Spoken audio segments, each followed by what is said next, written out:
Again, my name is Christine Jones-Bonaccio, and I am here to introduce Pamela Stepko and Kim Williamson, who are with Cumberland County Schools, and they are here to talk to us about WagiLabs. Their presentation is entitled WagiLabs, Kids Ideas for Good, which WagiLabs is the organization that our lovely Chic Thompson, who spoke this morning, has developed that program, and Pamela and Kim are going to talk about it today.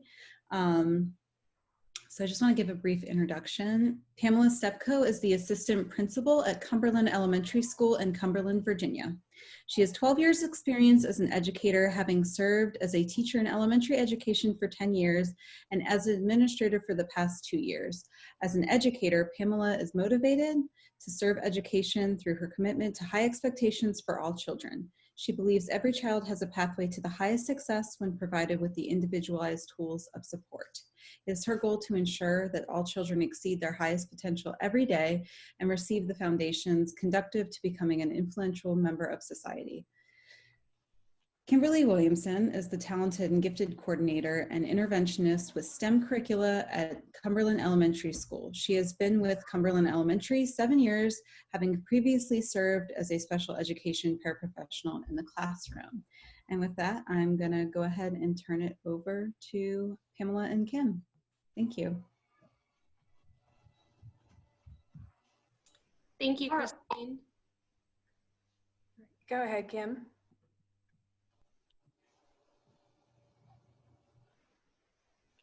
I'm sorry. Go ahead, Kim. I'm sorry. I had my internet zonked out there for a second. You ready? Mm-hmm. Go ahead. We can't see Kim though. Oh. So are we talking about it's not a box? Go ahead. Okay. There we go. Sorry.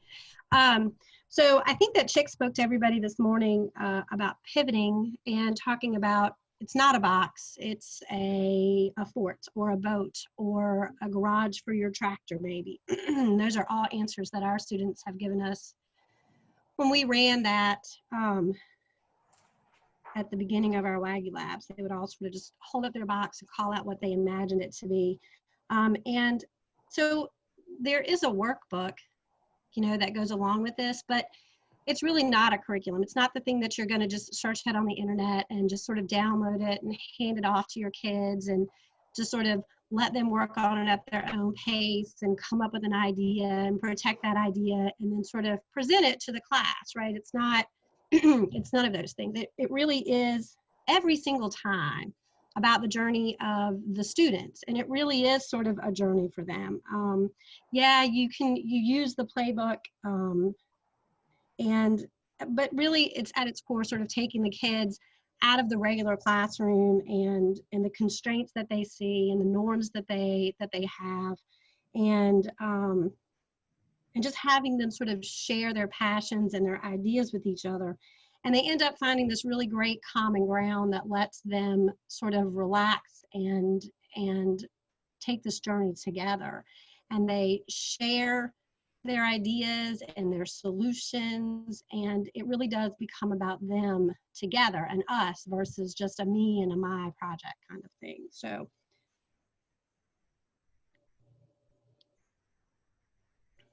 it really is just about ideas for good. And you can see this is sort of the a recommended idea, but it's very flexible. I mean, you can do it in a way that customizes to your groups and to your students, your time frame. It can be longer or shorter. Pieces of it can be more involved. I've seen one teacher run it where it's not a box. They actually let the kids sort of fill in what it was and make sort of a little quick model as a sort of a 30-minute sort of fun activity for them to do to sort of really enjoy it a little bit more.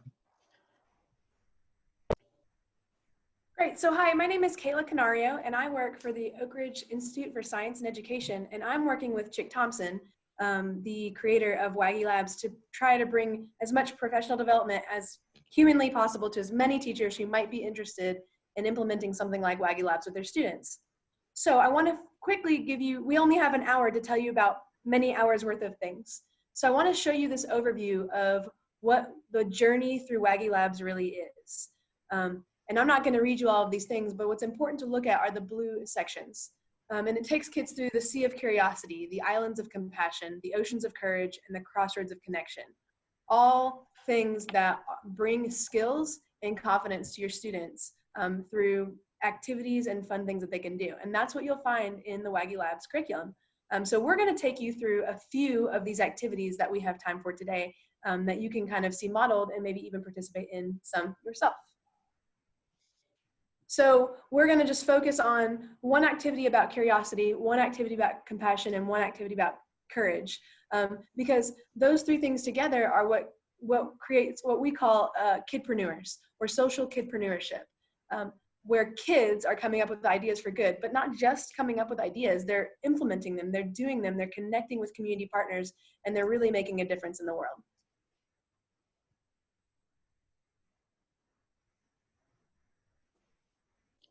So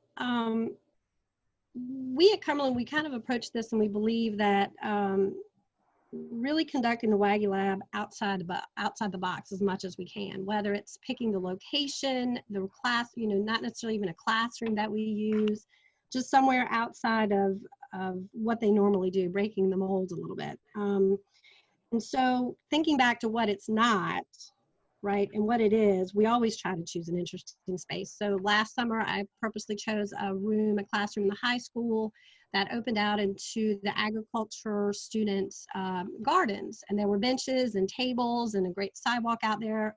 So just sort of thinking a little bit about what it's going to look like for the kids. And then you can see here in the pictures, I think we shared these maybe with you last week too. We always let the kids sort of set the space up, right? And so that they feel comfortable in a way that's collaborative for them, and they feel really comfortable. And we let them reset it every day if they want to. If they come in and say, gosh, this really wasn't working for me, we'll set it up. However they want to do it. They're free to do all of those things. And the rules are important. So you can see here, the next thing that we do is we run through the rules. And you can do it where the students sort of sit for a few moments and think to themselves, looking at the sheet there, and think of 5 things that they think are rules that prevent them from having fun. And you can see those examples: sit still, be quiet, stay in your seat, work alone, do your own work, right? And those will give you some insight into where those kids are in the classroom, right? The kid that says, be quiet, might be the kid that has a hard time containing his enthusiasm and his ideas, or he just might be really social and really enjoy that interaction. The kid that says, stay in your seat, maybe that kid would like to get up and kind of walk around, or have a place where they can sort of stand and participate versus just sort of sitting. So then you sort of flip it and say, all right, well, what are the opposites of these ideas? And you can see in the examples here, well, so don't tell anyone my ideas. Obviously, the opposite is to share your ideas. To sit still, the opposite would be to move my body to help me think better, be quiet, talk about my new ideas. Now, I would say I had more fun when I didn't show them the workbook page first, and we put a large piece of bulletin board paper up on the wall, and we just sort of brainstormed as a group, sort of getting them to practice that brainstorming skill ahead of time a little bit. And every rule that they said, we just kind of listed it down the paper. And then after we had, there'll be duplicates. Some of them will agree with sit still or be quiet. But once we had, 8 or so, we'd stop, and then we'd sort of draw an arrow out to the side and talk about, well, let's flip it. What's the opposite? And when we finally got finished and everybody was kind of silly and having fun with the opposites, we would just tear the top of the paper away and say, we're outside the box now. Those top rules don't apply. These, the bottom half of the paper where they flip the, the rules, those are our rules for the day. And they really do feel free with that. And they think it's a little silly, but when they realize that we mean it and it really is about them guiding it, it's a great way to start. So I'm going to start off by talking about, we're going to segment this into 3 sections about curiosity, compassion, and courage, like I mentioned before. And I'm going to talk about a little bit about curiosity and how kids work through processes to foster curiosity. So there are lots of different ways that they do that within the WagiLabs playbook, which you can download for free. We'll make sure that you all have the link to be able to do that. It's a 178-page full of all the activities that you need to implement. But one of the ways that they are becoming detectives is by really looking at their community and asking questions about it, asking questions about who, what, where, why. Here in the slides, you can see some examples of the students at Cumberland. They were creating a map of their community so that they could better understand it and understand what the needs were. And they had a chance to walk around and do it. It was a really great experience from my understanding for the students. Once the students have some idea of just what needs are and how to identify needs, they go through something called a smash up. And this is really the heart of where WagiLabs really starts having kids be problem solvers. So as you can see, there are a list of places, challenges, and basic needs. So what a smash up is it helps kids identify a need or a problem rather than just being a big nebulous thing. I can take a 3rd or 4th grader and say, what's a problem in your community? And they may have a really difficult time narrowing down an idea that's really concise, that's a problem that they feel like they can have an impact on. So the smash up is a really great exercise that helps them, gives them a challenge to work on.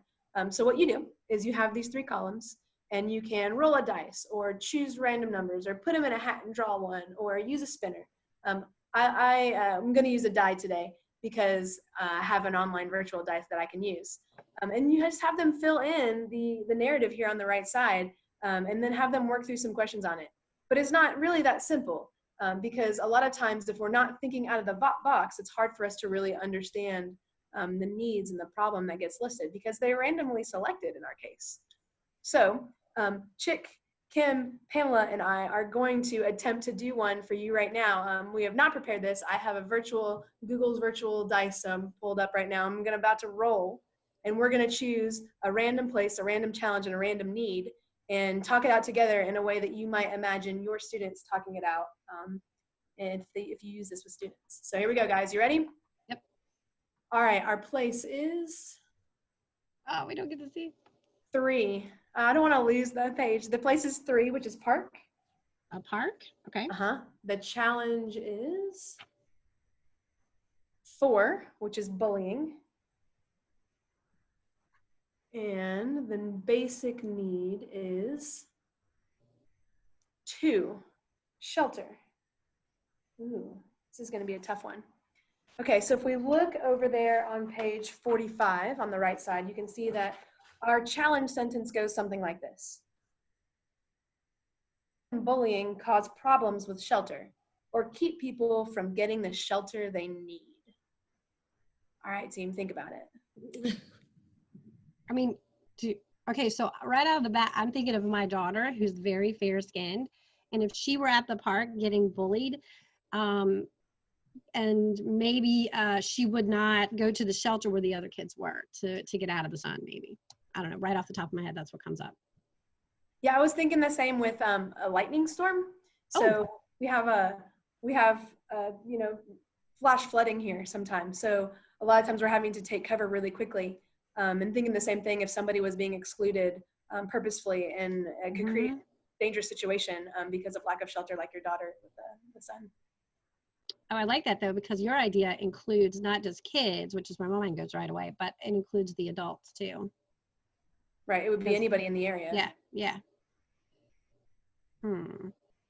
Shelter. Well, I mean, then I guess the flooding is a good idea. A storm or a flood. Bullying. At a park. Is there any graffiti that could be put in shelter areas so people would feel bullied if they saw it? I actually remember that as a kid because people wanted to go and make the shelter their own and didn't want other people in there, so they actually graffitied it in certain ways. Right, you could easily do that. That could easily be done to exclude specific minority groups, depending on what was written. Yep. That's really good. And I'd point out at that point, when you're listening to the kids do this, sometimes you'll hear them share something personal like what Chic just shared in their life. And when you're talking about little kids, of course, they're not grown ups sort of reflecting back 30 or 40 years. These are kids who have had these experiences, recently. So I would I would like to contribute, outside of playing the game of Smash Up, the collaboration that's taking place amongst the three of you, and how the three of you are building upon each other's ideas. And so a piece of WagiLabs is using the words yes and, not using the word but continuing to just build upon each other's ideas. And so that's the beauty of this skill, and this is what begins to happen with our children. So. Yeah, thank you for that, Pamela. Absolutely. And one of the things too, that as you know, you can do a simple smash up like this. In fact, the curriculum has you do a few examples with your students before you really choose one to pursue. But really a nice way to do this extension and making it more personal is by having students fill in the places, the challenges and the basic needs for their community or their area. These things tend to be only culturally relevant to the students who are doing them. So for example, you know, market isn't really a place that students in my geographic area know a lot about. But if my students lived in, I don't know, Seattle, they would know about the marketplaces, the open marketplaces. So it's also a great idea to tailor these lists specific to your students and their knowledge base. I know that Cumberland did a Spanish Waggy with their students. And when you start talking about students of different cultures, then you really lose out if you don't include their cultural norms and understandings within these lists as well. They won't be able to solve the challenges in the same types of ways. I agree. So let's choose one of our three. Do you want to do sun, do you want to do storm, or do you want to do graffiti? I kind of like the graffiti first and then the storm. Okay, because I let's think start. either one of those could be applicable to everyone in the community, a range of people. I agree. Let's start with graffiti then, and let's answer some of these questions down here. So as a group, let's talk about the W questions that go along with how in a park, how can bullying cause problems with shelter or stop people from getting the shelter that they need? So what kind of shelter would we be talking about in this case? Well, if we're at a park, I sort of think of like a covered picnic area, a place where you might sort of go and have a picnic and be out of the sun or the weather maybe. For the graffiti though, I'd sort of think of the walls. Right, or even the picnic tables and things like that, and the pavilions can be graffiti also. Okay. And the restrooms in the park. That's where I found it. I mean, I'm going to tell. It was. I was a little kid. I was the shortest kid in my school, and I loved playing baseball. And I was playing baseball in the park, and I went in to use the restroom, and the kids were making fun of me because I was never allowed to swing. I could only allowed to bunt, and they decided to call me a fairy, and they spray painted fairy on the wall. At 72, I've still never forgotten that, and I think of that every time I walk into a closed space like that. I mean, I know the kid, you know, I don't know why they did that. However, those, I mean, I think those are kind of personal stories we want kids. I mean, if the teachers, I mean, I would have loved to have been able to talk. That could have been a teachable moment when I was 6 for the class or 7. And when they share information like that, you will be surprised how at this point in the WagiLab, they do sort of pull together and would be on your side and say, wow, I can't believe someone would do that. Or, yeah. I think too, those personal connections are what motivates the kids to be more authentic about their solutions. So if somebody just drops a problem in my lap and I'm not vested in it, then I'm not going to have the same kind of heart for the solution. But if I'm vested in the problem, or one of my friends or classmates is vested in the problem, then our solutions become personal and take us deeper through the process as well.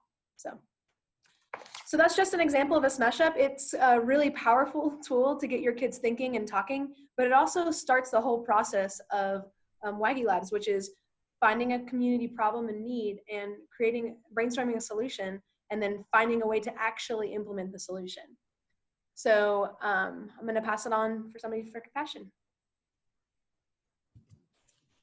Okay, so within, once the students have identified their challenge within their community, we go through a piece of empathy. So we kind of step back from what we have identified within the community, and the students within the playbook, there's a piece, an activity that is completely centered around the students feeling, seeing, experiencing empathy by walking in others' shoes. And so the activities that are provided, the students can walk on as if they had one leg to see what other members within their community may feel if they have one leg, if they don't have an arm. They have an activity where you can put jelly or peanut butter over your glasses so students can see what a person may experience if they're blind, as well as carrying the weight. You put bricks in your book bag to carry the weight or to feel if you have back problems. So within this is a real big eye opener for many of the students, because within doing these activities, when we implemented it, the conversations then came out around, well, my neighbor, and Kim, you may have to jump in here, this little boy who said, well, my dad helps my neighbor take his trash cans to the end of the road because his back hurts, or he has trouble walking because of his back. So the conversation, the students then make connections from this. Yeah. All right.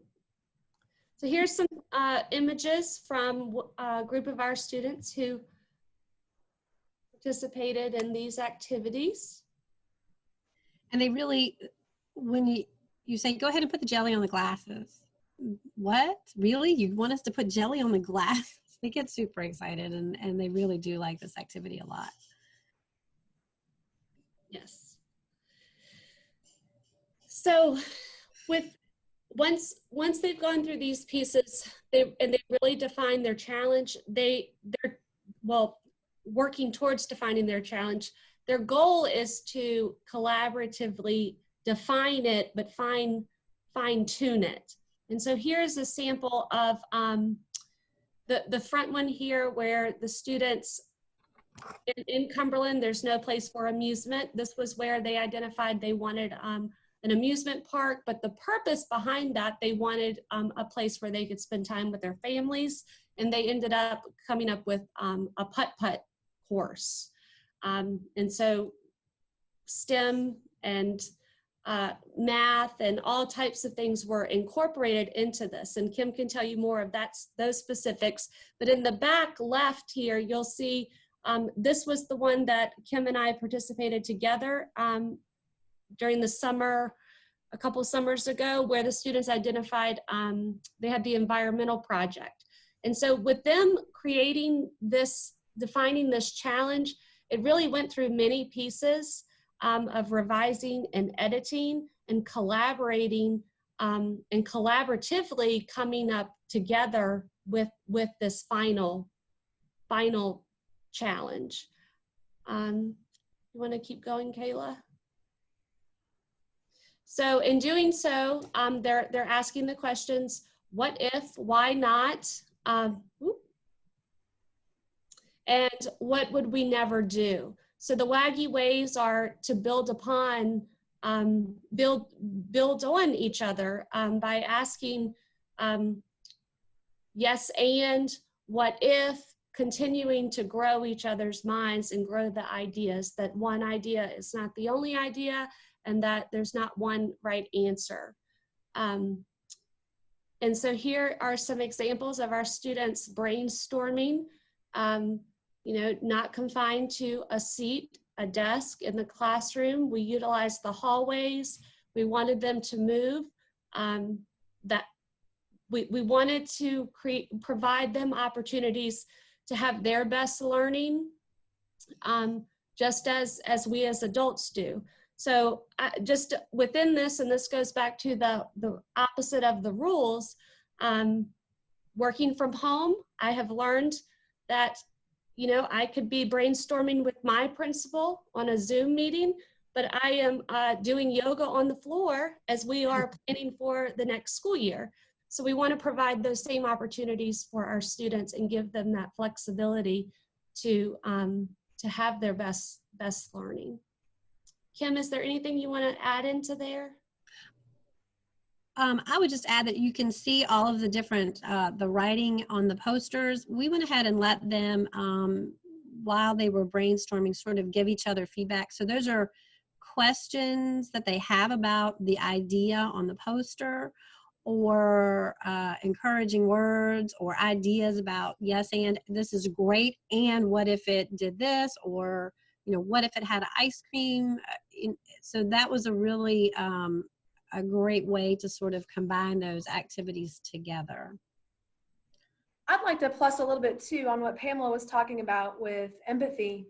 I think what's really special about the way that kids are working through the problems through WAGI is that they're not just being empathetic. They're not just on glasses and slinging up their arm. The point of those activities is for them to really get to know and understand who is affected by the issues that they're trying to tackle. So rather than looking at it from my perspective, maybe I don't have a problem with graffiti in a bathroom, but I can't solve that problem well if I don't understand Chic and what he went through and what he learned or didn't learn, or what threat he felt from the graffiti in the bathroom. So the empathy piece starts with this really fun activity where, like, yeah, let's put some jelly on some glasses. But really what it's doing is it's creating a whole different mindset to tackle a problem. It's not about what I feel about that problem. It's about what the end user, it's about what the person who I'm trying to help is feeling about the problem. And that's a real shift for kids, and it's an even bigger shift for adults. So that's really what I think is so powerful about the compassion piece within this work. So courage there is at the end sort of of the map, and how, you know, we talk about courage and really how does it apply here, but really they've sort of been building and finding their courage from the very beginning, right? Whether it was sharing their ideas, kind of giving feedback, being really open to sharing that. I mean, I'm sure we've all had opportunities where we were going to give a presentation or a speech, and that fear of sharing it or sharing your part with your teammates and wondering, you know, gosh, is it good enough? You know, so they're already sort of overcoming their fears of that sharing, which really can be a real barrier for kids sometimes. And so here they are now creating their prototype, right? They've got this great idea and they've got to sort of tease out how they're going to build it together. And our job as the grown-ups, we always felt like, was just sort of to have the bar set really high. So, you know, sometimes they'll kind of get together and they'll be like, yeah, let's build it. And we can just take some paper and we can fold it here. And they're thinking it through and you're sort of listening to it and everything is right on. But in the back of your mind, you're thinking, well, this prototype, you know, we're going to have to travel with it. Paper is probably not the best way. So maybe you say to them, yes, that is great. But do you, you know, could we find a more durable way to travel with it? What do you think? And they would maybe come to cardboard or a poster board. So really it's just you're not really giving them, you know, telling them what to do, but you're kind of watching from the sidelines and sort of thinking at a higher sort of bar for the prototype, and knowing that they're going to need to present it and take it with them. Because this isn't going to be, the point of the prototype is for them not just to sort of make it and then, you know, they've got this rubric over here like they might in a social studies class, PBL or whatever, and they're just sort of checking it off just to get the A or the B or whatever they need to do. This is their idea, right? They're going to take this and present this and show it to people at Guppy Tank.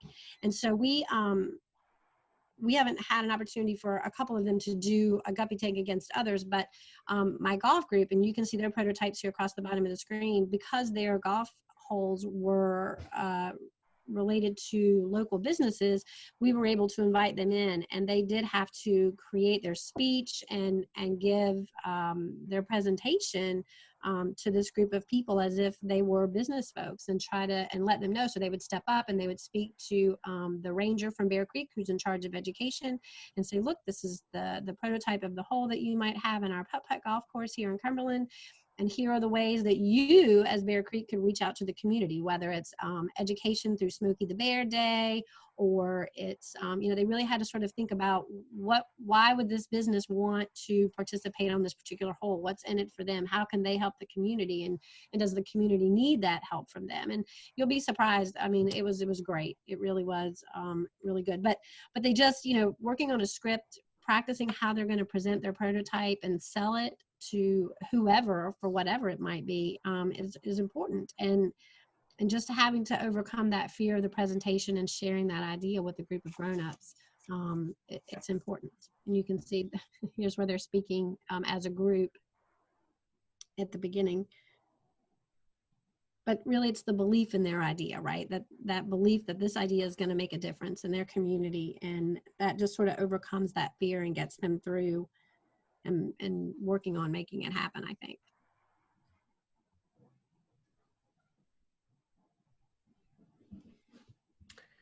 Okay, so I know Kim started with this slide at the beginning with it's not a box, it's a, but here towards the end, I wanted to share the magic of WagiLabs in really shifting a teacher teacher focused classroom to a student-centered, teacher-facilitated classroom.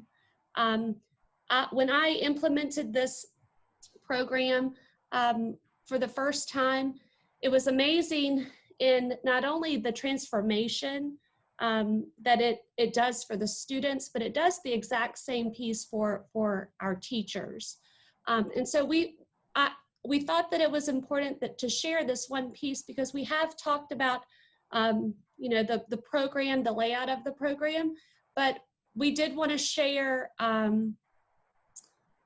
the transformation that it really does take a teacher through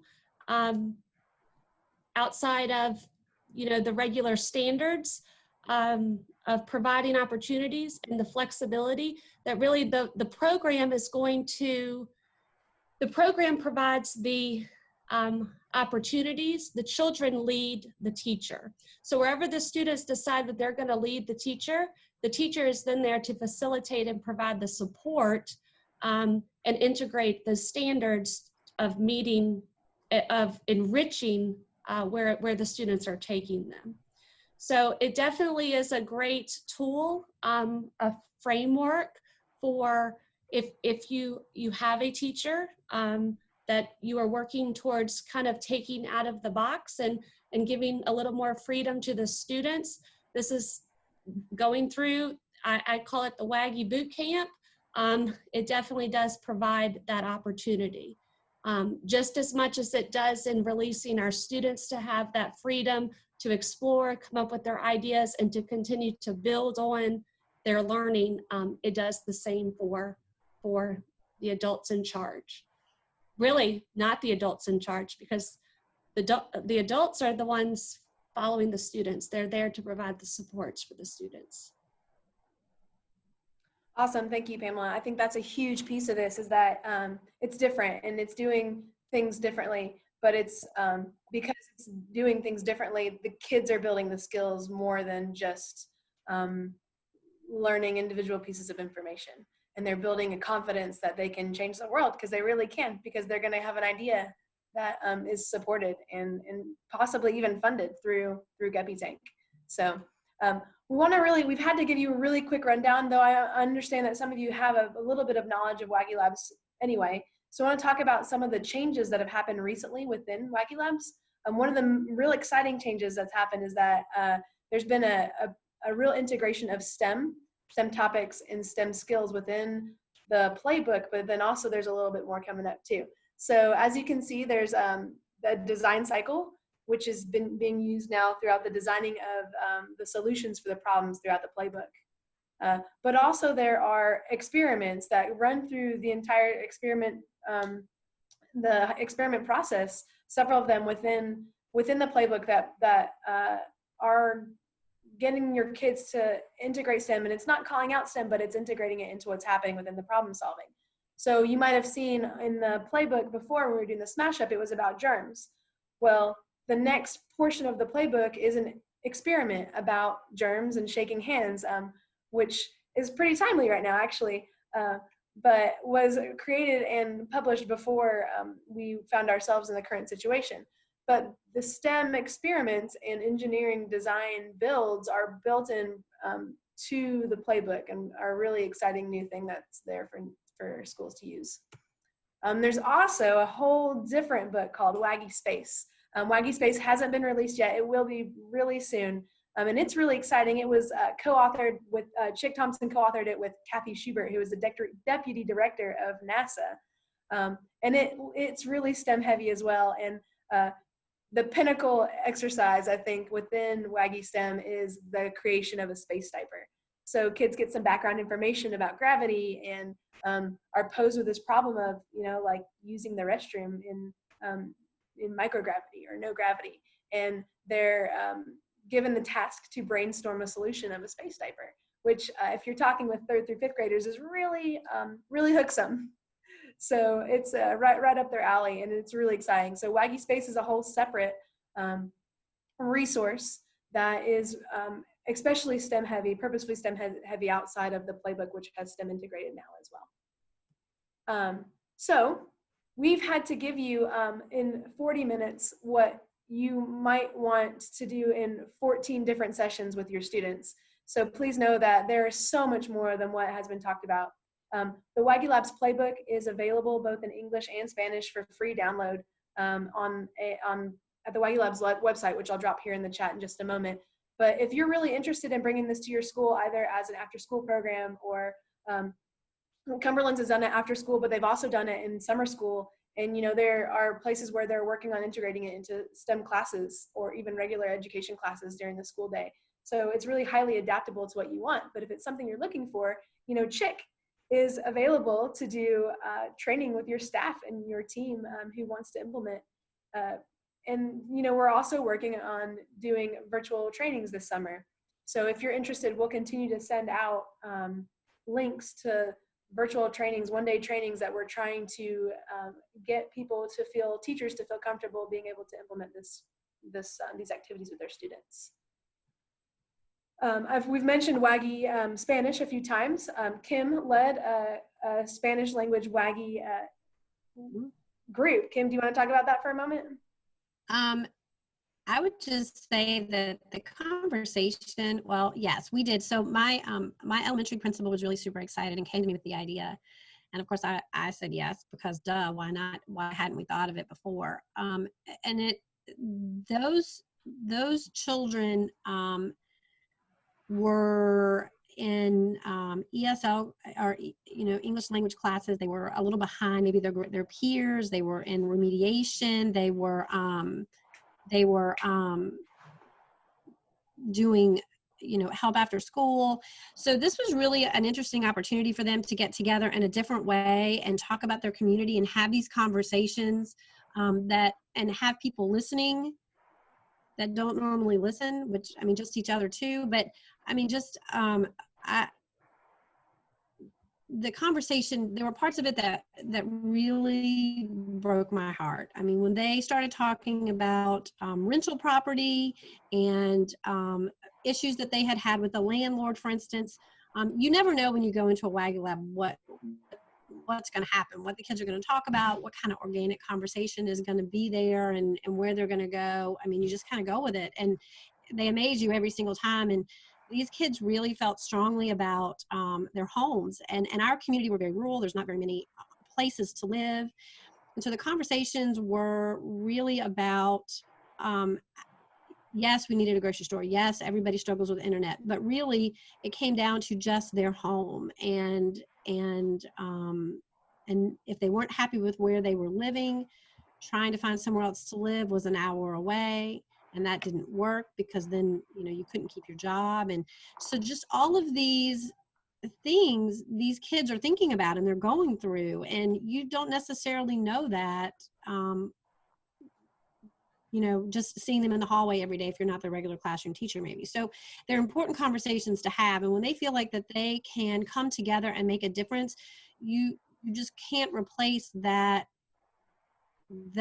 group just the brainstorming and the ideas and the excitement that is generated for that, solving that problem and thinking what they could do and how they could make it work. And we were just in the process of doing that. They had identified their challenge, and we're in the process of brainstorming what they might do. And it appeared to me, although we weren't quite finished, that they were leaning toward getting together a group of folks from the community who would be able to do different things with families with their housing. And so not just our Hispanic kids, but anyone who's living in what they considered to be substandard housing, you know, to deal with the landlord maybe, or to help them make repairs in a knowledgeable way. It just, yeah. So it was a very positive experience, and I can't wait to get back together with them and finish up our work this fall. Well, and Kim, you talking about your experience with the students who were in ELL classes, I think it's important to reiterate that the beauty of this process or this framework is that it's set up that any student of any background, of any socio-educational level can find success through the process, because any kid can come up with an idea. And so it's set up such that any student, somebody asked us before, oh, could you do this with your special ed population? Absolutely. Yeah. Oftentimes those populations of students who are many times underrepresented in the classroom do better in these situations, because they aren't trying to find the right answer. They're just trying to solve a problem, which is a thing they have to do every day in their lives. So they're actually really good at it. Mm-hmm. Yeah, no, you're absolutely right. And they're excited to do it. They just really, their ideas are great. Right. So this leads me to kind of our last little wrap up. What's coming soon from WAGI? Like we've been talking about, the playbook is available to anybody for free download. And we've mentioned WAGI Space. But then there's also a digital certification. We're working on an online digital certification that teachers or anybody can work through in order to be fully trained within WagiLabs and feel ready to implement. So it's going to be released in mid-July. If you're interested, you can check the WagiLabs website for updates on when that's coming and how to access it. But the idea that we're having here is, you know, everybody's pivoting in the times that we're in with virtual everything. And it's not a time to stop teaching people about problem solving. It's a time to continue it even heavier. So we want to teach teachers about WAGI and the ways that you can solve problems with WAGI, so that maybe they can implement some of those things with their students through what's happening in schools and in the world right now. We also have the WAGI map, which is a map that shows all the WAGI locations. One of the things that students do through WAGI is create these pitches that Kim was talking about.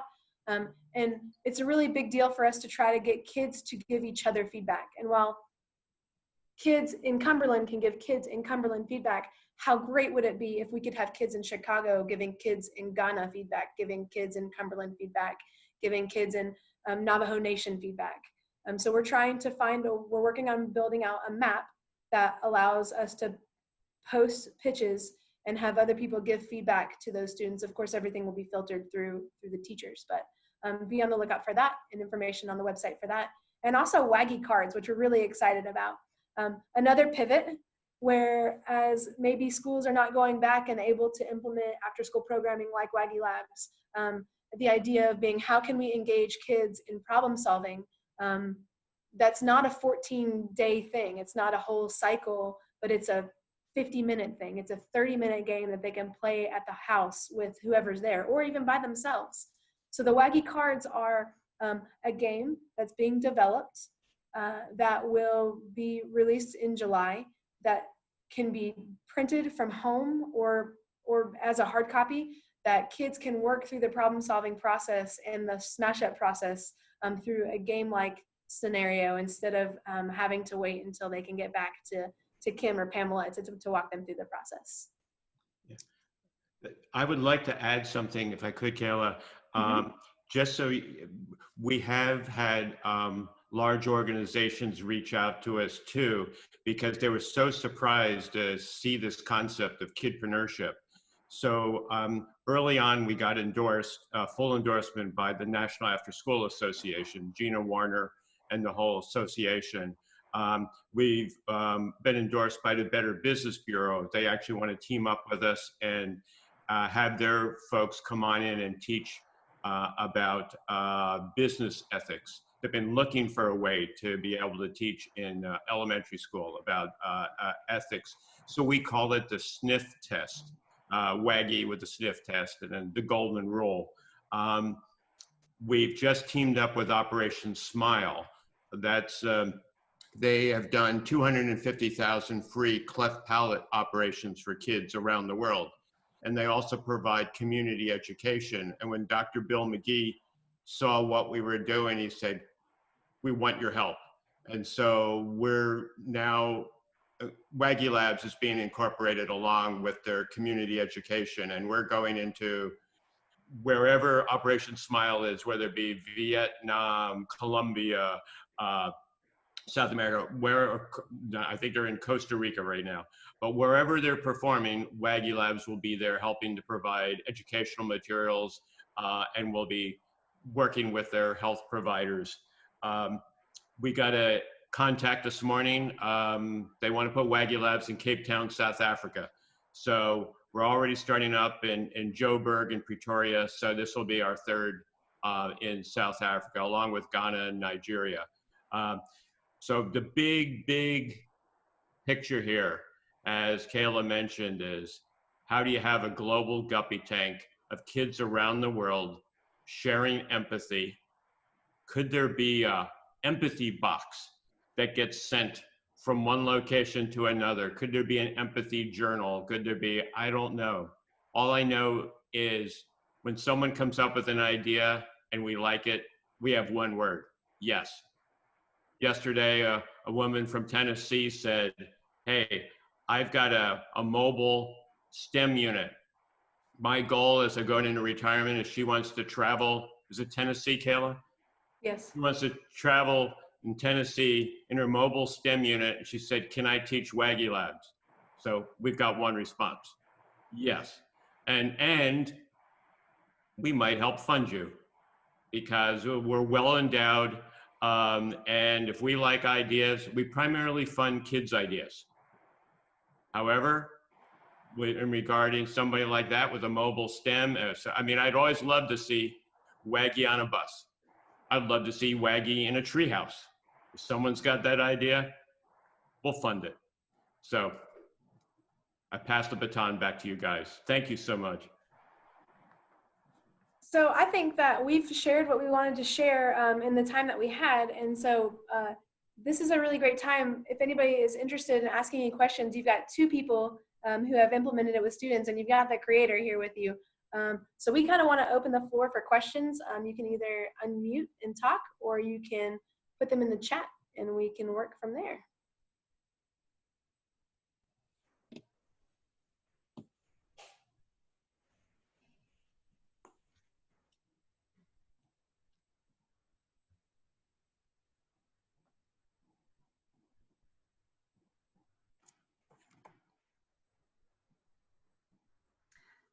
Hi, I just wanted to ask a really quick question as it pertains to the way that we are offering services right now virtually, and what, if there are specific strategies that you could share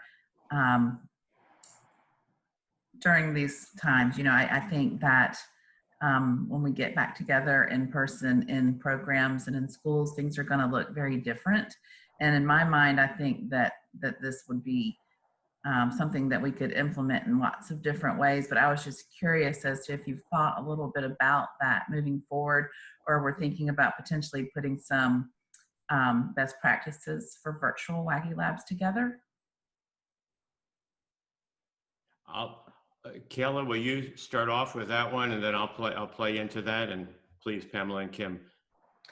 Yeah, so we've, you know, everybody's mind is on August right now. And even if we do go back to school, are we going to be able to do after school programming? Are we going to be allowed to have kids together in a collaborative environment? And I think it comes back to everything, you know, that Chic talked about in his morning session about pivoting. You know, these ideas can still happen. There can still be authentic collaboration between students. There can still be ways that we can have kids thinking through problem solving. And like we said earlier, it should be more now. So no more now. What's really difficult to do is anticipate what it's going to look like in August. So one of the things that we have talked about is, there are ways to get these challenges out there virtually. One of the ways, and I'll post the link here in a minute, is there's a virtual hand washing challenge that WAGI put out this summer. It's about creating a music video. And it's a really cute pitch that shows kids, hey, you don't have to be a musician. You don't have to have musical instruments. You can take your soap and clink it on your sink to make a beat and come up with a hand washing song that can help other people remember to wash their hands. So we've thought about different virtual challenges that could be very simple, that could be things that teachers could implement to their students even if they were in a virtual environment as well. That was also the impetus of the idea behind the WAGI cards. And the reason we're trying to get the WAGI cards released before the school year starts in August is, yeah, maybe we can't have 15 kids together solving a problem together, but can we have a child and their parents at the table talking about problems? In the midst of all of the problems that we can talk about right now, if we start small and we start talking about a little problem with our kids, how many doors does that open? If we work on empathy on, one of the activities in the book is about Walter and being empathetic about somebody who's older and the challenges they might face. How much easier does that make a conversation with my child about other current events that are happening right now and talking about empathy in a way that they can understand, because we've scaffolded the problem solving and we've scaffolded the empathy through things like the card game. So we're trying to find ways to release really what we want to do though, and I'm sure Chic can talk about this, is we still want to connect people, not virtually. We want to have a pen pal or send the empathy box or find ways that we can still connect in non-virtual ways, because there's some fatigue that's happening around virtual connection right now as well. That's so true. Absolutely. And I think also we recognize the fact that not all children and families have access to virtual technology. And so, Exactly. And I think the kids themselves might solve that problem for you too. If you get them together, you might be amazed when you say, well, how are we going to get together? And once they start thinking about how they can make that happen, they've already been trying to make that happen with some of their friends. And so we might discover something new that we hadn't thought of, as far as how do we all get together in an interactive way when we're not in physical presencing, Yeah, and what's been entering my mind as I was talking with the former superintendent of Botetourt County, and she was telling me, Lisa Chen, and she was telling me about how so many of the kids don't have that broadband access, as you mentioned, Blair. And I said, so what do they have access to? Well, she said, well, just about everyone has a TV, and they don't have cable, but they've got, get local stations. You start thinking, do they get PBS? Do they get community broadcasting? How do we take WagiLabs challenges? How does VPOST and WagiLabs and PBS, what if that's our smash up for August? The concept that we taught, VPOST, PBS, WagiLabs. What do we create? I think we could create some really cool stuff, and we could reach those kids in broadband, and Cumberland, they don't have broadband, and other areas. And we can that could be the conversation when we're told, what did we do this summer? Maybe that could be one of the coolest stories we could tell. These three groups came together and created something for kids. We rolled it out in July and August in preparation for September. And we helped those kids that were in sort of a summer slump because they're in that desert, a digital desert. And I'll be glad to fund it. So the answer, if we come up with something, the answer is yes. That's great. That's such a generous offer. Thank you. Sure. To speak to about, whether or not young people are going to be able to be in programs come August or September, we don't really have the answer to that yet. But what we do know for sure is that it is going to be different. And I think that we're probably all aware that young people are going to be spending less time in a traditional classroom and more time in programs like the ones that we support. And so we really do need to be thinking about what that looks like and how we can implement these type of programs and others focused around the social and emotional needs of the young people that we serve. Because when we do finally get back to reaching them, they're going to need us more than ever. And the skills and strategies that have been supported throughout our time together today. So thank you all for being a part of this, and I will turn it back over to Christine.